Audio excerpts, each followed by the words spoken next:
Hello, everyone, and welcome to Season 3 of Generation Gap. I am your host, Vincent Lowry, and today we'll be talking about the change in tuition and how it maybe positively or negatively impacted us today in IUP, or also how has college changed? We'll be right back.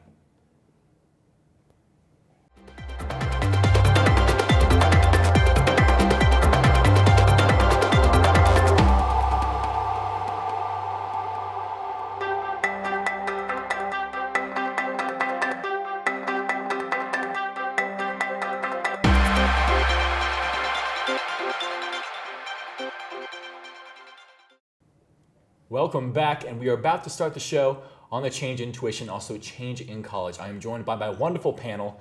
I'll have them introduce themselves, starting with my right.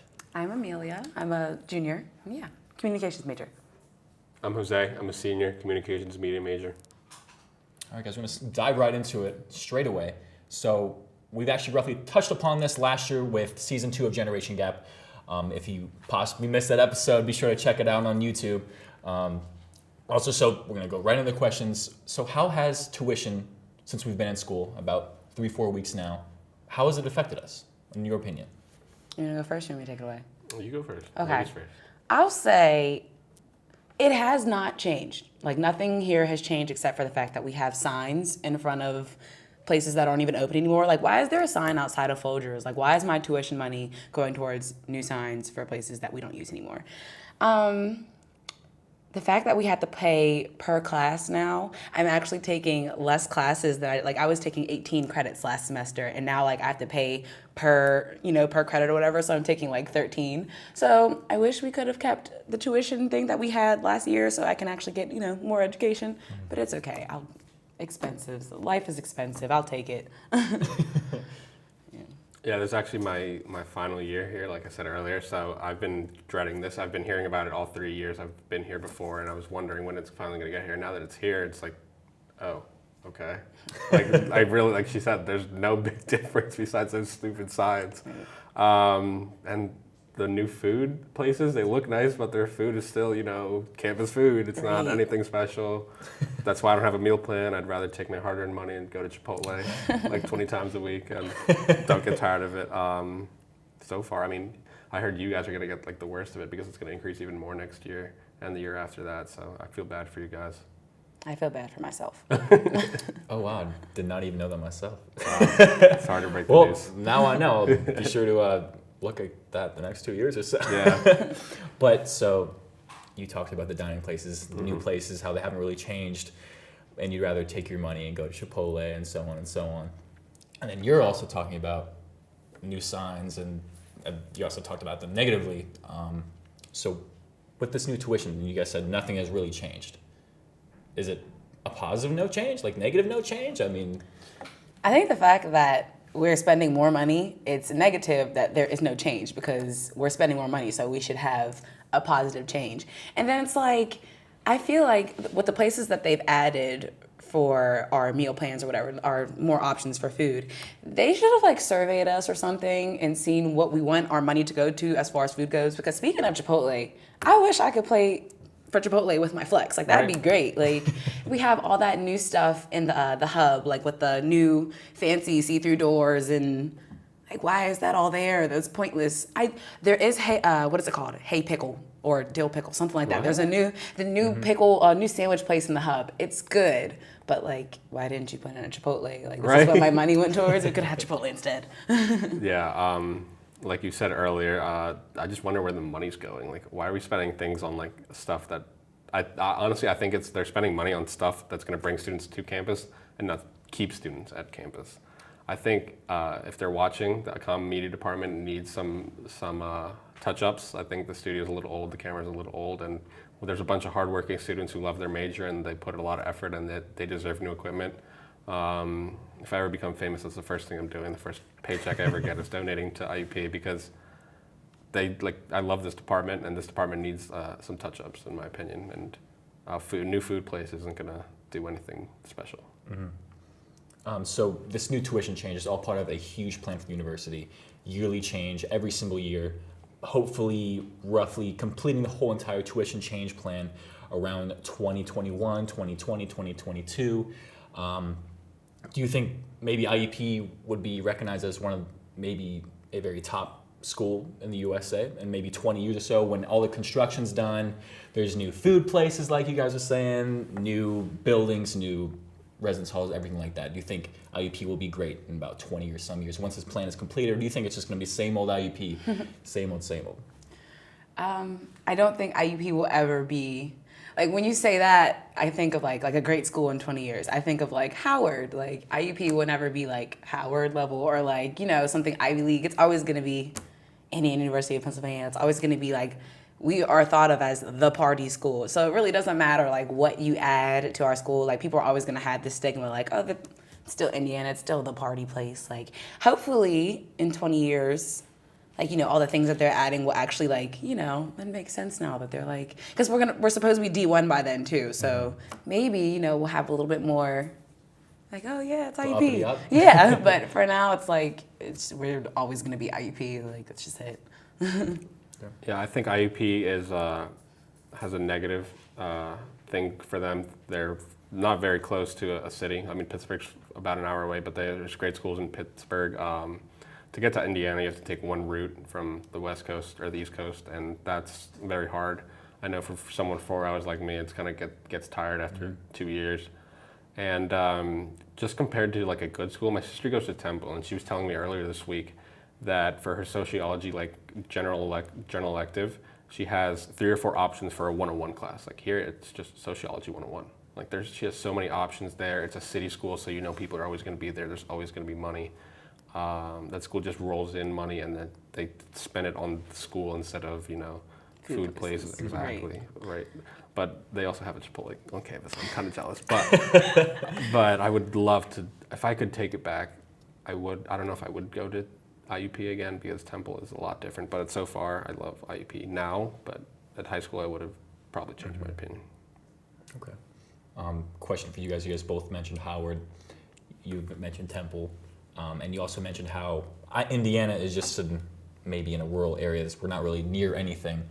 Well, why not us? But for example, Penn State University. It's state college. So I mean, like once students leave, it's completely dead. I mean, that's just like what IUP is. I mean, if you've been up here in the summer, not a lot of people here, not a lot of bustling, hustling.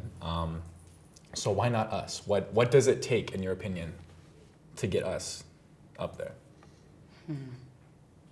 What will it take to get in? I don't know. Like in comparing it to Penn State, well, it's a state college, so I don't know. It's just automatically gonna have that high rep like that. And then Indiana, it's a small city. Like it just can't. I don't know what it would take. It'd have to take. First of all, I'd have to take our money going towards, like you said, like better classes, like more options with the stuff, not stupid food places. Like it's gonna take more than just the little petty things that they're trying to put the money towards to make us a little better, you know what I mean? Like, I don't know. I wish I could answer that question because I'd tell somebody because we need some. I don't know.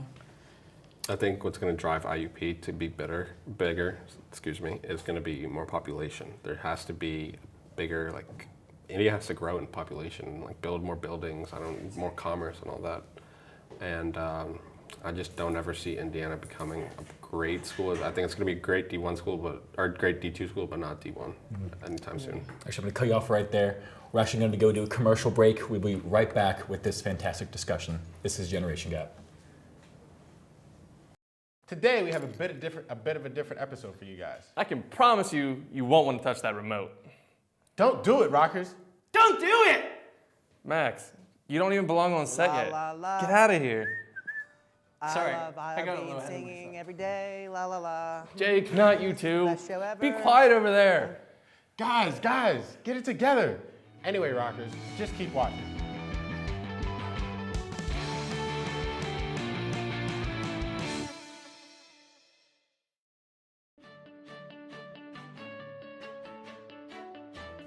Hey guys, I'm your host, Lindsay. And I'm Brandon, and we're your hosts for Entertainment News Break. We cover weekly news on your favorite movies and television series. And this semester, we're introducing 2 new segments. Don't miss Entertainment News Break every Wednesday at 8:30 on IUP TV, Channel 20. And don't forget to check us out on Facebook, YouTube, and follow us on Twitter at EMB_IUPTV.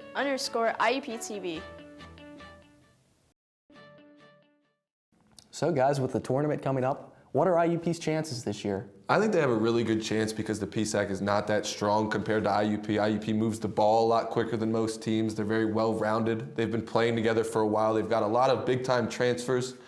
So I think that they have the edge over most of their opponents simply because they have experience. Experience gives you the edge any day of the week. So that's definitely why I think they can win the PSAC tournament for sure. What do you think, Norm?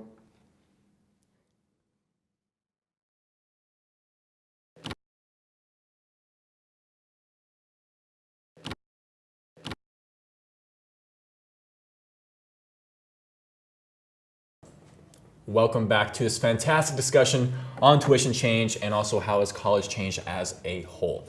So we're gonna get right back into it, guys. Glad to have you on the show. Just want to remind you. Thank you. So we talked about how IUP could maybe change in 20 years, what makes us not a great campus, as you guys have said, maybe some negative effects from the tuition change. A big question that I have for you guys is, what have you guys heard from other students? What have you heard from your friends? What have you heard from your family? So on and so on. How has it impacted them? Not only you, but what has it impacted as a student body? Here, you go first. No, you go first. Okay, fine. Me and all my friends just care about food, to be honest with you. We all just complain about the food. That's like, because really there's no changes here. There's been nothing else to talk about except for the fact that over the past 3 years of me going here, I've had the same sandwiches. And then, oh my gosh, this is what really makes me mad.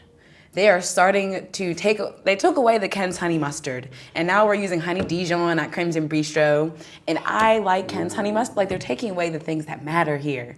And like, that's just what we talk about, man. That's tragic. It's seriously, very tragic. it sucks. Like, that's it. Like I mentioned earlier, I think my biggest issue is the comm media department. Like I think there's a bunch of hardworking students, and if anyone would like to come check out our studios, I think they could use some touch-ups.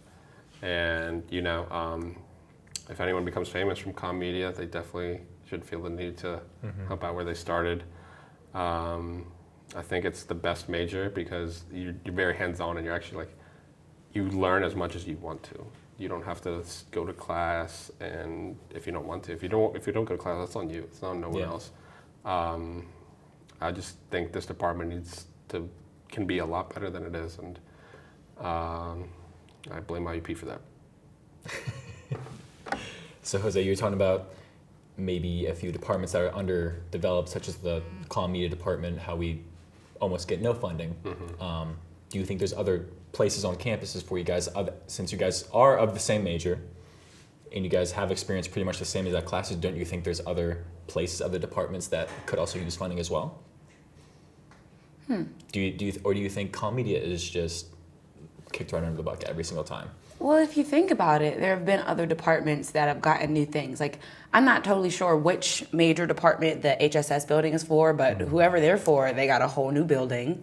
Journalism, they got moved out of Davis, and now, maybe it was for journalism people, because most of them are in HSS. Yeah, so, and then Eberly, like business people, they have Eberly, and they're always, it's nice in there. Like, clearly they have nice new stuff. So I do think that they focus more on, I guess these are bigger majors, maybe. Okay. I don't know. So they do focus on other majors. They just don't focus on us.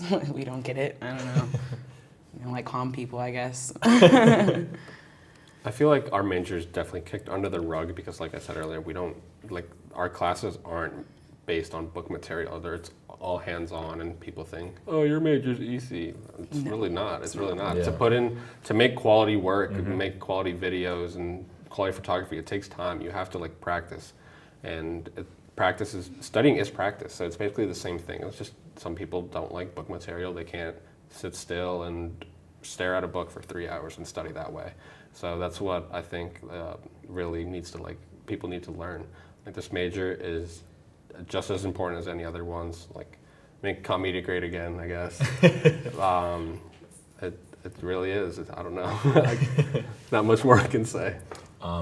So you guys talked about other majors possibly being more developed, for example, the HSS building, Emberley building, and comm media not getting any credit at all, any attention.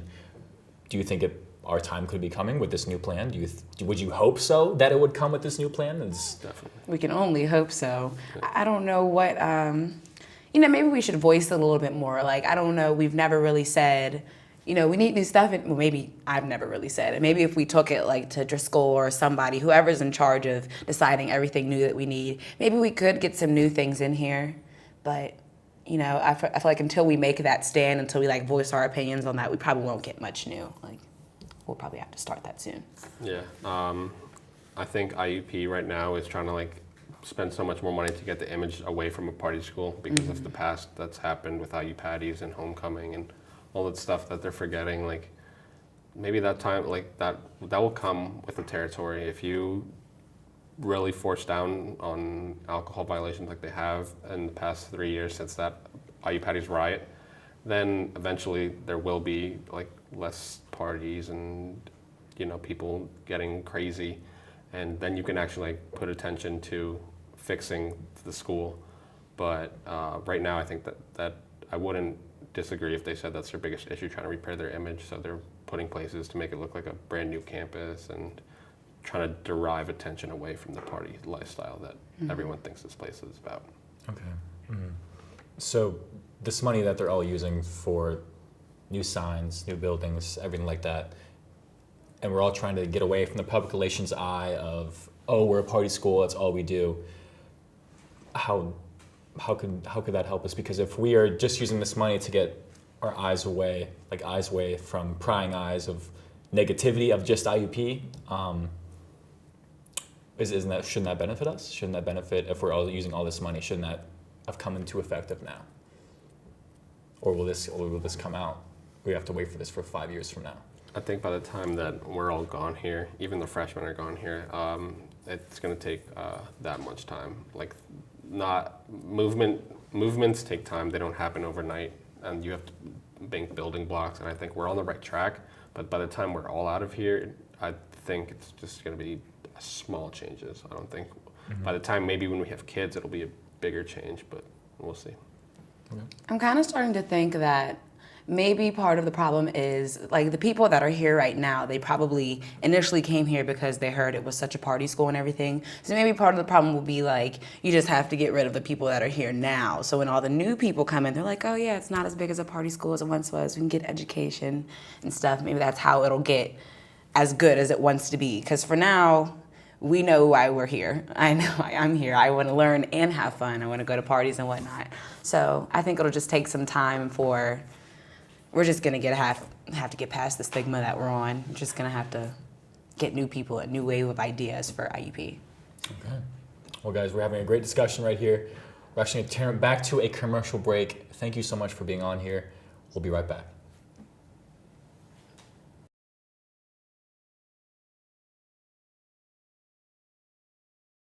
Out of all the bird teams in the NFL, I really like the Cardinals.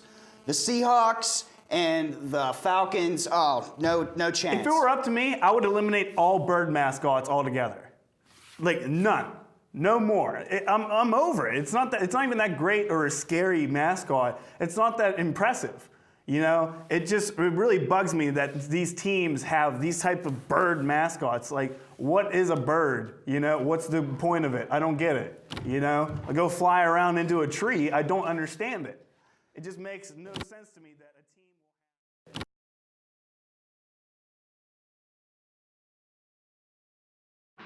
What's up, Indiana? You're listening to WIUP FM 90.1.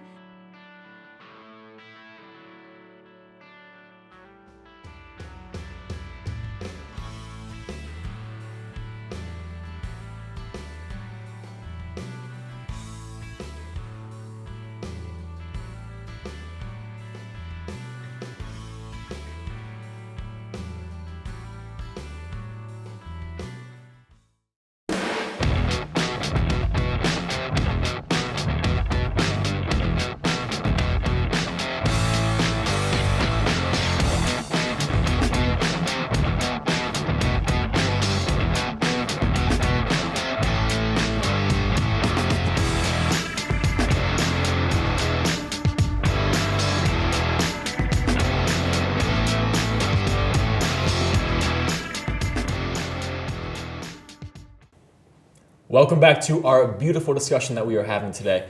Thank you guys once again. just making sure you guys remember that you guys are loved here, Generation Gap. Welcome back anytime, you know. Thanks. So just dive right back into the conversation. We talked about tuition change, how it hasn't really affected us. Now I really want to get into the meat and potatoes of this conversation of how has college changed. I know you guys have only been here 3-4 years, but I want to start off with saying in 1960, IUP only had around 3,317 students. Meanwhile, we're over here with around 14,000, 13,000, 15,000. Would you still come to a school with only 3,000 kids? No. Right, no. No way. No. I think my high school alone had like 1,300 kids, and I knew like almost everyone. So, I can't even like process that. Like, how small is that? It's like class size. If there's that many majors that we have today, there's probably a class size of like what, 7? 7. I was thinking that. Like I just can't process that. I'd feel like it was like seminars, and I wouldn't be like actually like having fun. And parties would be you'd be seeing the same people you saw at class like an hour earlier, and you're just like, oh, like I'm tired of you. Like bye. Yeah, I think the difference between 1960 and now, people were probably coming to college really for like education. Like now people come to college to be social. Like I left my high school to see more people. Like I want to be around more people, more vibes, you know, see different people, more diversity. So, you know, if it were 1960, you know, and I had different values and it were 3,000 people, maybe I'd come here. Probably. I'm sure I wouldn't have a problem with it. But for now, there's 3,000 people out of school. That's like a community college. Like I came to a university for a reason. Mm-hmm. So yeah. I mean, back then, you could go to college, then come right out of college with a pretty well-paying job. I mean, not gonna lie, pretty good resume, pretty good portfolio, you'd be set for life. Mm-hmm.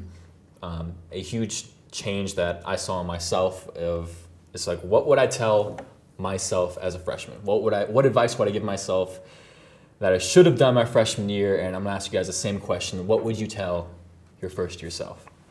Wow. Any advice on classes, any organizations you should have joined, shouldn't have joined, what you wasted your time on, maybe just a little bit more for finals week, anything above those, yeah. I can go first. You want me to go first? Yeah, okay. First of all, number one thing, young Amelia, please use ratemyprofessor.com because that messed me up when I was young. I didn't, you know, like now when I schedule my classes, I'm always on ratemyprofessor.com, and I will not. That's how I failed a class as a freshman because I had a really bad professor and I am blaming it on him because it was his fault. So yeah, what else would I do? I would say make sure you know how to balance. Everyone says that college is about, you know, managing time and whatnot. It really is. You really have to just sit and decide what I'm gonna do there and then what I'm gonna reward myself with, and then that gets you through what you really have to do to get to the fun stuff. So that, and then I would say, don't drink in the dorms, because it's not a good idea. Just don't. You get caught, you get in trouble. It's bad. Yeah. I wouldn't tell freshman year Jose anything different because I did a lot of stupid stuff, but I learned from it, and that's how I go about my life. I just do stuff and then learn from it. But sophomore year, I would have told myself, get out of the dorms. I lived in the dorms for 2 years. I hated it. Mm-hmm. I would have liked to have a car and travel to go see my friends at other universities, and now I'm not really as close with them because I'm more focused on my schoolwork than I was social life. I guess that's really the stigma. Like your first 2 years, you just want to like meet people, like get away from people you know in high school, and then your next 2 years you just focus on your work. So I think I don't have any huge regrets from college yet. Maybe we'll see in like 5 years, but yeah. I can't tell you anything that I regret. I really don't. Well, that's good. I mean, no regrets. I mean, yeah. Like we get that tattooed on your chest. Yes. Also, a thing that I always run into with my parents is, wow, like your textbooks, like they are so expensive. Like that is crazy. I mean, back then, textbooks were available. Like they were very affordable. They'll say, back in my day, at my college, we did this, we did that. Times have changed. New generations. We're millennials, Generation X, baby boomers, everything under the sun. Any generation. Do you find it really hard to relate to their experiences since college has changed so much? Like, not even college, but just social media in itself, people you surround yourself with. Absolutely. I think now with social media and TV and everything there, it's just, we're under magnifying glasses. And back then you could be a college student and you could make mistakes, but if you're like a pro athlete and you make one mistake, that carries on with you forever. Like there's so many athletes that you can name that have done one stupid thing, and you can't name a second one, but you know them as Ray Rice, the wife beater, and Colin Kaepernick as the standing under the national anthem. But people don't know Ray Rice was a great college running back. Colin Kaepernick was I think a frat in a Divine Nine frat, and he was very active in non-athletics. And people just, they think of the little stuff, and you just have to, I guess now you can't really be young anymore and make mistakes. You have to, like, there's so much pressure to be perfect that those people who succumb to it will be damaged for a long time. Of course. So back in my mom's day, she didn't go to college. She went to business school. But I do remember she was like, wow, your book's like $500. That's ridiculous. So like when it comes to books, sometimes I just won't buy certain books just because my mom's like, well, I'm not going to give you money for that because I didn't spend that much money whenever I needed books like that. So I was like, okay, well, I'll just, decide what I really need and what I don't. But as far as like social media and whatnot and how that's clearly, because this is the social media era, like that's us, that's our age. So obviously it's very different. You could definitely get away with a lot of stuff if you're my mom's age, back in her day, you get away with a lot of stuff. But yeah, like you said, like everything, any one mistake that you make goes viral. And it's like, that's like IUP right there because of IU Patties. Like that one mistake went viral. So yeah, like social media is an issue. It's an issue. You just have to know to stay away from social media, basically. You just be good in person. All right, quick question for you guys with quick answers, all right? Last question. If social media wasn't here in college now, would it be a lot different and a lot better for you as yourself? Better? No, not at all. Social media, it can have a negative thing, but it's great. Like, it's very beneficial. Like, it's how we socialize. It's how we figure out where to go, like what's new, social media is, I'm glad I'm in the social media era, like in years. I like the way you worded that question because I could deal without social media, but probably not the internet. I like the internet a lot. That's how I learn. Viral videos and podcasts and all that. But social media I could deal without. My freshman year, I was a very petty person. I would just post stuff for Instagram likes and Facebook likes. So, yeah. All right, thanks, I could Jose. deal with it. Thank you, Amelia. Thank you, Jose, for this first episode of Season 3 of Generation Gap. Just want to say thank you for watching. Be sure to check us out on YouTube, Twitter, Instagram, Snapchat, and also Facebook. Have a good night, everyone. I am your host, Vincent Lowry. This has been Generation Gap.